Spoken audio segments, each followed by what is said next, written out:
네, 지난 시간에 3주일에 2주일에 제일 마지막에 오문에서 물었습니다. 하나님의 계명, 즉 하나님을 사랑하고 이웃을 사랑하라, 이 계명을 당신은 다 지킬 수 있습니까? 그에 대한 답은 아닙니다. 나는 하나님과 이웃을 미워하는 성향이 있습니다고 고백했습니다. 그렇다면 하나님께서 사람을 이렇게 하나님을 미워하고 사람을 미워하는 존재로 창조했습니까? 거기에 대한 질문이 아닙니다. 하나님께서는 사람을 하나님의 형상으로 선하게 창조했다는 것입니다. 그러니까 하나님의 형상으로 창조됐다. 이것은 사람은 누구인가? 라는 질문에 대한 답입니다. 나는 누구인가?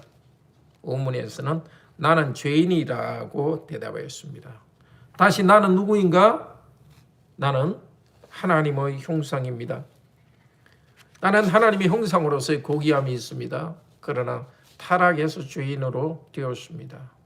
그럼에도 불구하고 원래는 나는 하나님의 형상이고 그리스도 안에서 하나님 형상으로 회복됩니다. 하나님께서 사람을 선하게 창조하신 것은 창세기 1장 31절에서 말합니다. 온 만물을 창조하시고 하나님께서 창조하신 모든 것이 매우 선했다고 합니다. 모든 만물이 선했고 사람도 선하고 좋았습니다. 하나님께서 사람을 하나님의 형상으로 창조되었다고 할 때는 하나님의 자질과 능력이 있는 것입니다. 창세기 1장 26절에 사람을 하나님의 형상으로 만들었다고 말합니다. 우리의 형상대로 사람을 만들자 했는데 원래 형상이라는 것은 보이지 않는 것을 보이게 나타내는 것을 말합니다. 그래서 이 형상이라는 이 단어와 우상이라는 단어가 원래 성경 원문에는 똑같습니다.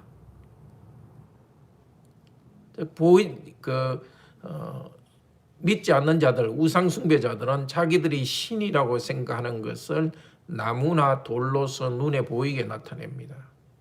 근데 원래 하나님께서 하나님 당신의 모습이 보이지 않지만 눈에 보이게 나타내는 것이 바로 사람입니다.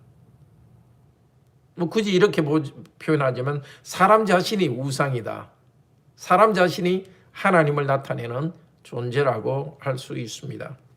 그러니까 만약에 어떤 사람이 나무나 돌을 가지고 이것을 하나님이라고 하면 하나님의 이름에 대한 모독이기도 하지만 사람의 인권, 사람의 가치를 빼앗아가는 것입니다. 우리가 바로 하나님은 어떤 분인지 나타내는 존재입니다.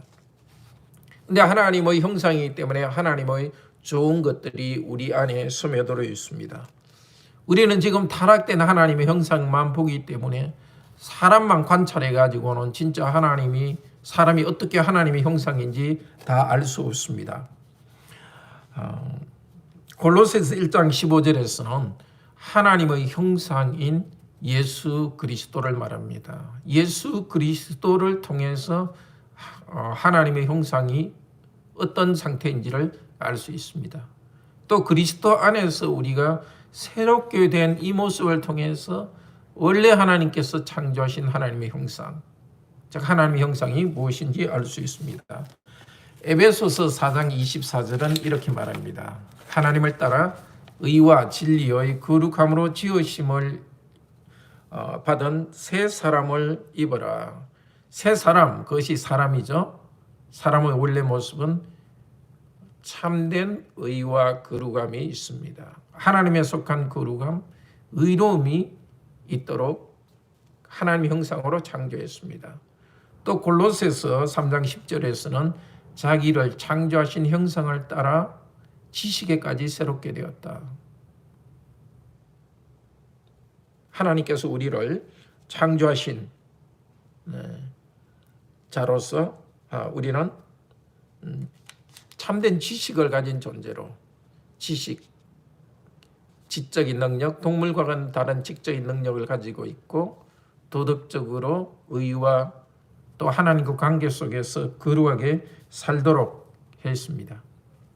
이렇게 우리는 하나님의 형상이기 때문에 우리는 참으로 귀합니다. 그런데 하나님의 형상의 사명은 세 가지로 주셨습니다. 창세기 1장 26절 한번 보겠습니다. 하나님이 가라사대 우리의 형상을 따라 우리의 모양대로 우리가 사람을 만들고 그로 바다의 고기와 공중의 새와 육축과 온 땅과 땅에 기는 모든 것을 다스리게 하자 하시고, 하나님께서는 다스리게 하도록 하나님의 형상인 사람을 창조했습니다. 그리고 27절에서도 하나님께서 사람에게 복을 주어 가라사대 땅을 정복하라 만물을 다스리라 이렇게 했습니다. 사람의 사명은 만물을 물질과의 관계에 있어서 다스리고 노동하고 일하는 것입니다. 하나님이 그랬습니다. 하나님께서는 아무것도 없는 가운데서 만물을 창조하셨습니다. 또 질서를 만드셨습니다. 온 세상을 다스리고 있습니다. 그래서 사람은 일을 통해서 하나님이 어떤 분인지를 나타냅니다. 동물들도 활동을 하지만 그것은 노동과 사람의 일과는 다릅니다. 사람의 일에는 지식과 지혜로 문화를 축적합니다. 그래서 사람이 하는 일에서는 하나님이 어떤 분인가를 나타냅니다. 하나님은 일하는 분이고 지혜로운 분임을 나타냅니다. 우리가 일한다는 것은 하나님의 형상입니다. 그래서 사실 직업이 없다는 것은 단순히 생계를 유지할 그런 직장이 없다는 것을 넘어서 사람의 인간됨을 이루지 못하는 그런 아픔과 고통이 되는 것입니다. 땅을 정복하라 하는 것이 또 땅을 다스리는 것의 한 부분입니다. 구체적으로는 하나님께서 처음 온 세상을 창조하실 때 모든 땅이 이 밭이나 토지가 아니었습니다. 숲을 나무를 뽑아내고 그것을 개간하면서 다스리도록 거기서 토지를 만들고 곡식을 심고 땅을 다스리도록 했습니다. 또 땅에 목초지를 만들고 짐승을 키우도록 했습니다.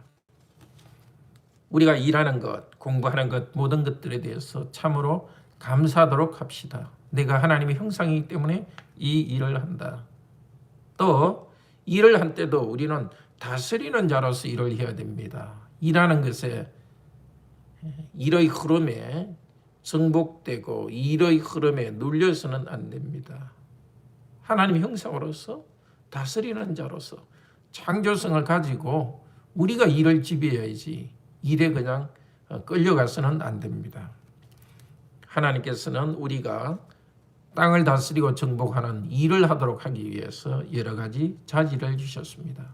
지금은 땅을 다스리고 정복한다는 것이 직접 땅에서 목축이나 녹음만 하는 것이 아니라 과학 기술, 또 이렇게 회사를 만들고 조직해서 땅에서 나오는 물건을 가지고 소비하도록 생산하고 소비하는 것, 더 나아가서 지적인 것을 만들고 그것을 유통하고 소비하도록 하는 것, 이 모든 것이 땅을 다스리고 정복하는, 말하자면 사람의 직업과 사람이 하는 모든 활동입니다.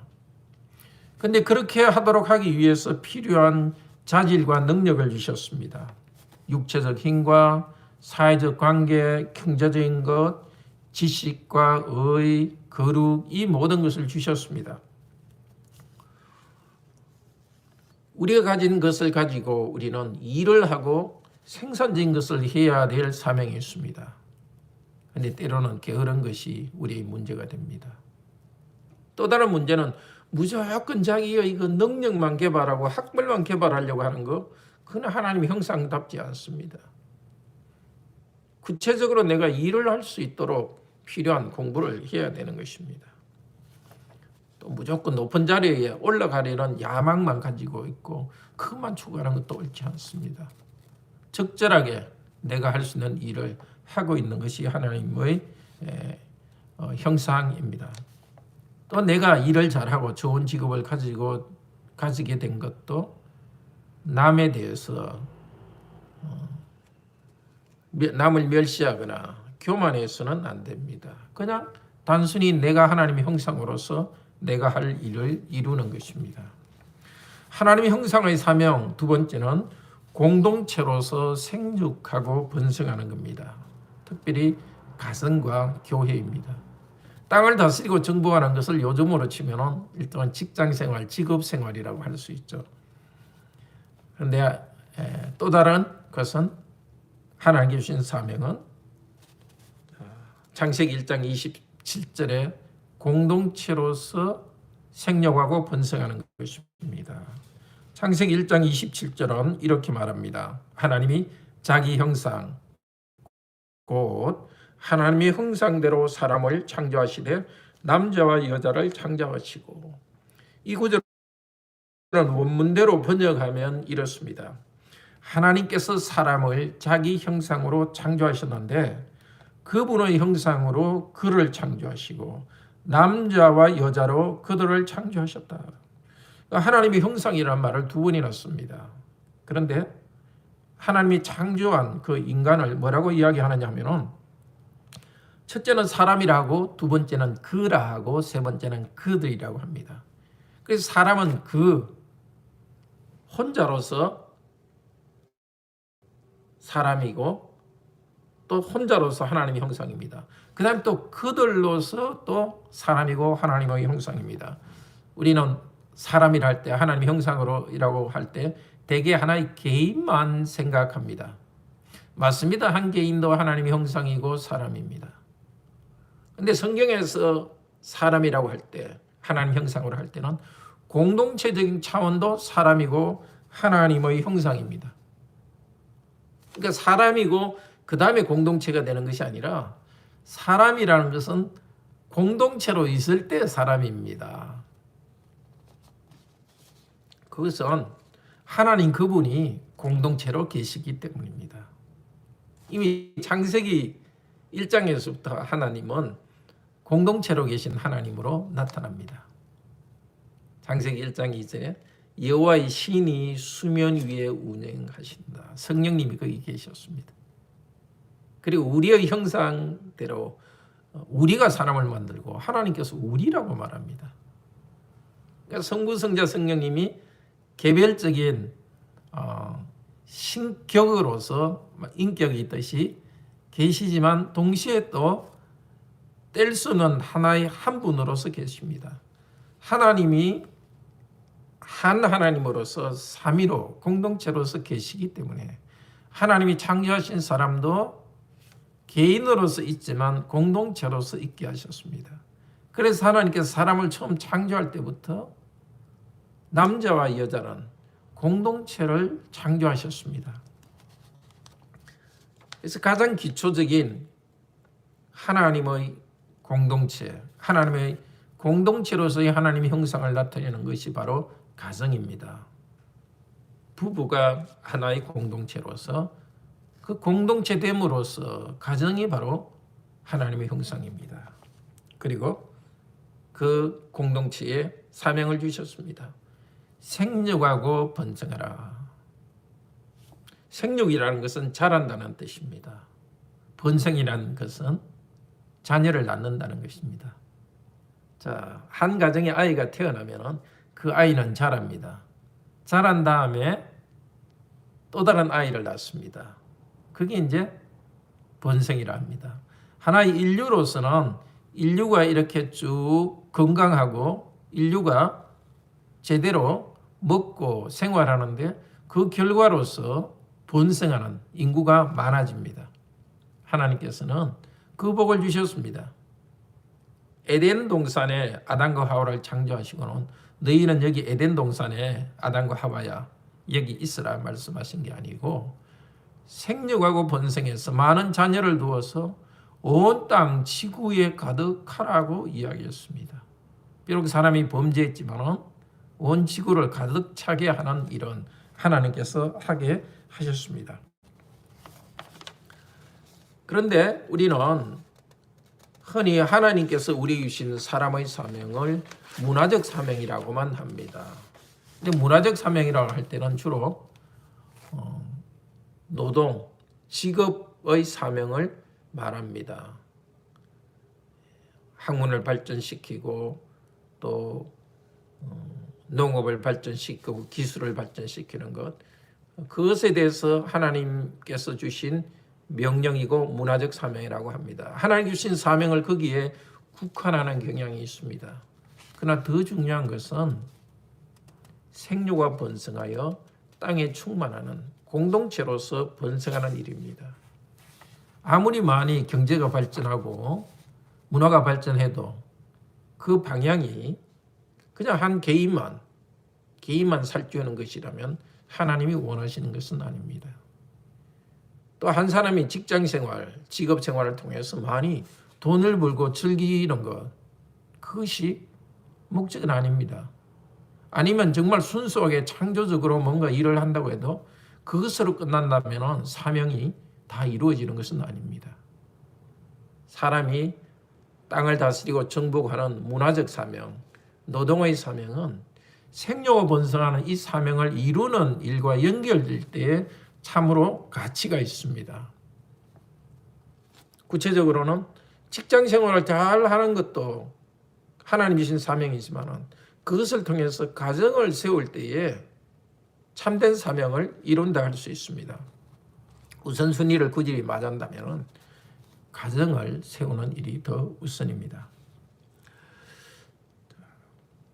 그런데 하나님께서는 우리가 가정도 공동체지만 일을 할 때도 공동체로서 일하게 하셨습니다. 아니 한 직장도 그렇지만은 전체 경제를 보십시오. 생산하는 사람, 그다음에 유통업에 종사하는 사람, 소비하는 사람, 이 전체 그 경제 공동체가 연결되어 있기 때문에 문화적, 경제적 활동이 가능합니다. 그래서 공동체라는 것은 공동체를 만드는 것 그 자체가 하나님의 형상이기 때문에 가능하고 우리는 공동체를 만들어야 됩니다. 공동체가 만들어지는 것에 필요한 두 가지가 바로 사랑과 질서입니다. 사랑할 때 공동체가 있고 또 사랑하면서 동시에 그 안에 질서가 있을 때 공동체가 유지됩니다. 가정에서 바로 그것이 중요한 두 요소입니다. 서로 사랑합니다. 부부가 자녀와 부모가 사랑합니다. 그렇지만 동시에 자녀들이 부모에 순종하는 질서가 있습니다. 또 남편이 아내에게 온전히 생명을 다하여 사랑하지만 또 아내가 남편에게 순종하는 그 질서가 있을 때 가정은 바로 세워집니다. 이렇게 타락이기 때문에 가정도 흐트러져 있고 그렇지만 하나님께서 가정을 그리스도인 가정에서 가정을 회복합니다. 그런데 이렇게 회복된 새로운 가정들, 새로운 세상이 바로 교회입니다. 공동체로서 있던 세상이 공동체가 무너졌는데 그렇지만 공동체는 부분적으로 남아있죠. 그렇지만 원래의 공동체가 더 새롭게 회복된 것이 바로 교회입니다. 우리는 가정 안에서, 교회 안에서 서로 사랑하면서 하나님의 공동체를 이루어 갑니다. 근데 잘 보시면 28절에서 1장 28절에서 하나님께서 사람에게 복주어 말씀하셨습니다. 복주어 명령하셨습니다. 그것이 바로 땅을 다스리고 정복하라, 생육하고 번성하라는 것입니다. 즉 일하는 것과 가정을 이루는 것, 공동체를 이루는 것은 사명이기도 하지만 그것은 복입니다. 동물들은 그런 하나님의 형상으로서 일할 수 없습니다. 사람은 하나님의 형상으로서 일하기 때문에 그 일에서 어려움이 있고 수고가 있다 하더라도 이런 복을 주신 것을 참으로 우리는 감사해야 되겠습니다. 가정을 이루는 데 있어서 수고와 또 어려움이 있습니다. 부부 사이에도 또 자녀를 양육하는 데 어려움이 있습니다. 그렇지만 하나님께서 복으로서 가정을 주신 것을 감사하도록 합시다.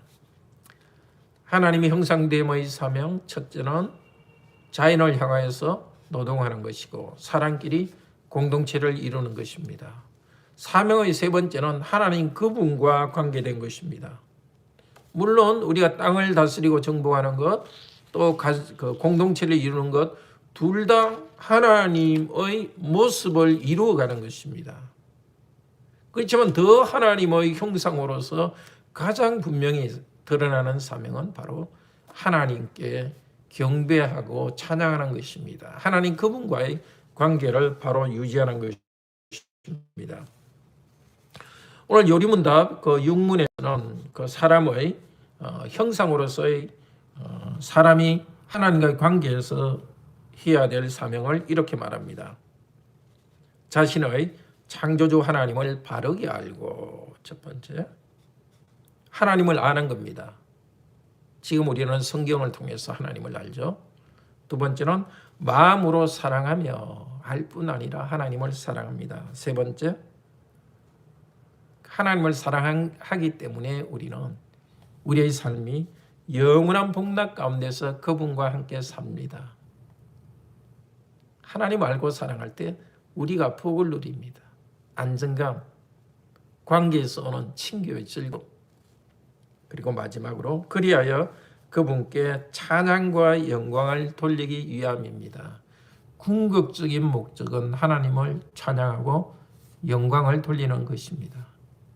우리가 일을 통해서 정말 하나님을 사랑하면서 일을 해야 되고, 그럴 때 우리가 마지막으로 생각할 것은 그렇게 할 수 있도록 은혜 주신 하나님께 영광과 찬양을 돌립니다.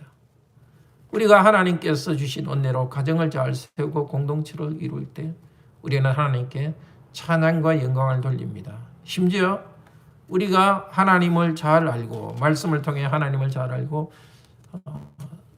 모여서 함께 성도들이 함께 모여서 예배를 드릴 때도 잘 드리게 된 것도 내가 잘했다 이것이 아니라 하나님께서 이 모든 것을 하게 하신 것에 대해서 감사 찬양합니다.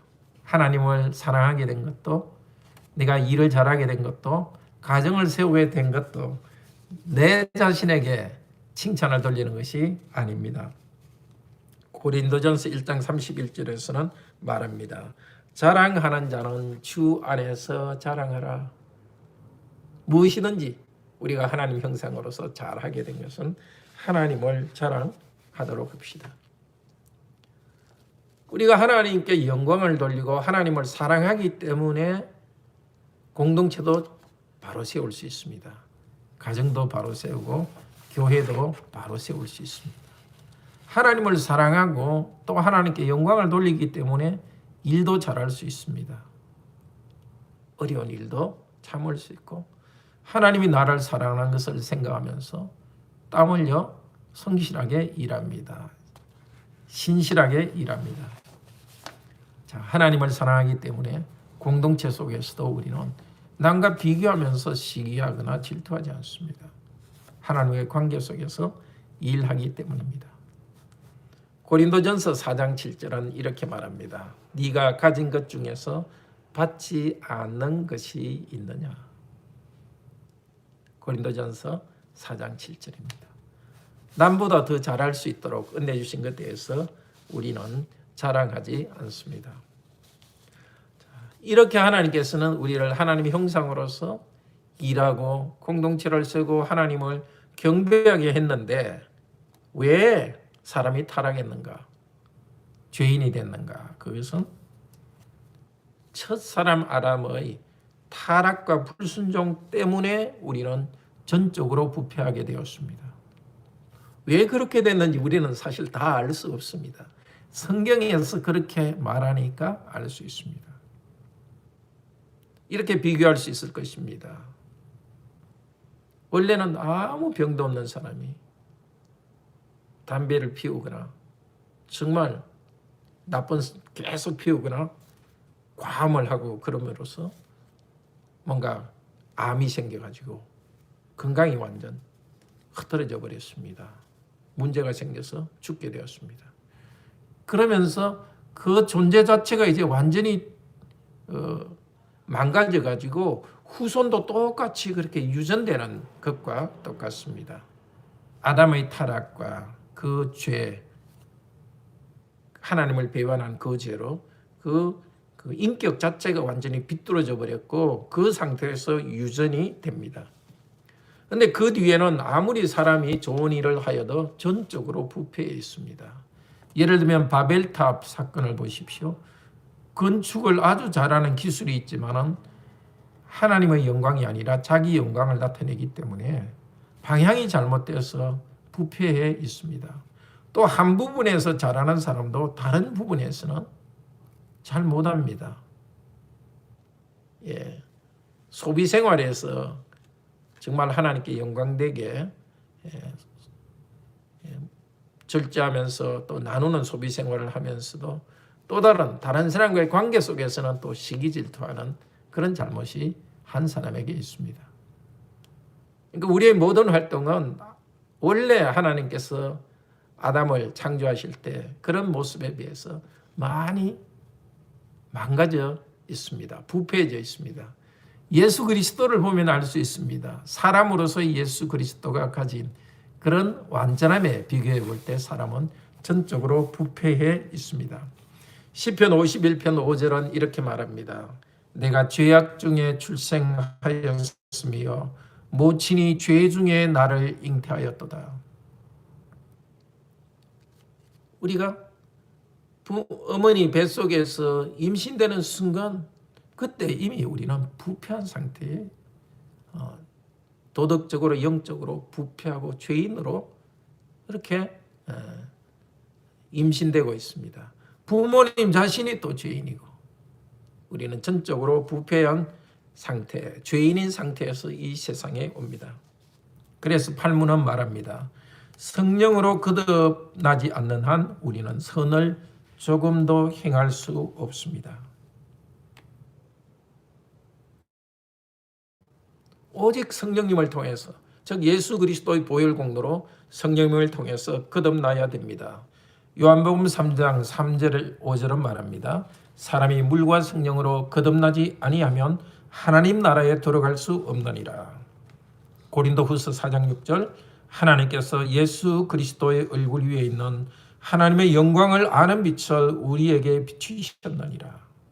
성령님을 통해서 복음이 우리에게 전해지고 복음을 통해서 예수 그리스도 위에 있는 하나님의 얼굴 형상이 우리에게 비칠 때 우리는 그 하나님의 형상을 회복하게 됩니다. 로마서 8장 29절 하나님이 미리 아신 자들로 또한 그 아들의 형상을 본받게 하기 위하여 하나님께서는 우리를 선택하셔서 이 세상 사람들 중에 얼마를 선택하셔서 하나님의 형상으로 회복하게 하십니다.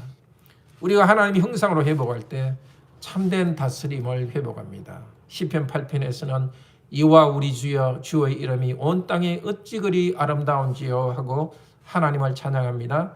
그 찬양하는 이유가 사람을 하나님보다 조금 못하게 하시고 그게 하나님이 원래는 하나님인데 우리 성경에는 천사라고 번역하고 있습니다. 하나님께서 사람을 하나님보다 조금 못하게 하시고 즉 하나님의 형상으로 다시 회복해 주셨기 때문에 땅을 다스리고 정복하는 하나님의 형상으로서 바른 의와 거룩함을 가지고 땅을 다스리고 정복하고 문화를 이루게 된 것에 대해서 하나님을 찬양합니다. 이제 우리가 하나님 형상됨을 완전히 회복하는 것은 예수님 재림한 이후에입니다. 지금은 예수 그리스도의 보혈 공로로 성령님을 통해서 하나님의 형상이 회복되어 가지만 예수 그리스도께서 재림하신 후에는 완전히 하나님의 형상이 회복될 것입니다. 빌립보서 3장 21절에서는 말합니다. 그때는 우리가 그리스도의 몸의 영광스러운 모습으로 변화될 것이다. 하나님을 경배하는 일에도 완전하게 될 것입니다. 공동체적으로 서로 사랑하는 일도 완전하게 될 것입니다. 그리고 새하늘과 새 땅에서 땅을 정복하는 일을 할 것입니다. 지금은 이렇게 좋은 것을 잃어버렸지만 우리가 예수 그리스도 안에서 새롭게 회복되고 있습니다. 죄인이요. 그 때문에 서로 싸우고 일을 할 때도 정말 비참함과 수고가 있고 하기 싫고 게으름이 있지만 그리스도 안에서 우리는 다시 일할 수 있는 충성되게 일할 수 있는 동기가 생겼고 힘이 생겼습니다. 자기를 부인하고 서로 사랑할 수 있도록 되었습니다. 하나님께 영광 돌릴 수 있도록 하셨습니다. 이 일이 그리스도 안에서 성령님 안에서 시작됐고 점점점 역사가 진행되면서 우리 자신도 성숙하고 이 하나님 나라도 교회 공동체도 점점 성숙하게 할 것이고 마침내 그분이 오실 때 우리는 영광스러운 하나님 나라에서 온전한 하나님의 형상으로서 함께 살 것입니다. 이 복을 감사하면서 또 이 복을 잃어버린 참 상태의 우리의 그 부족함 그러나 다시 회복하게 하신 그 은혜를 감사합시다. 우리 다 함께 찬송 같이 합시다.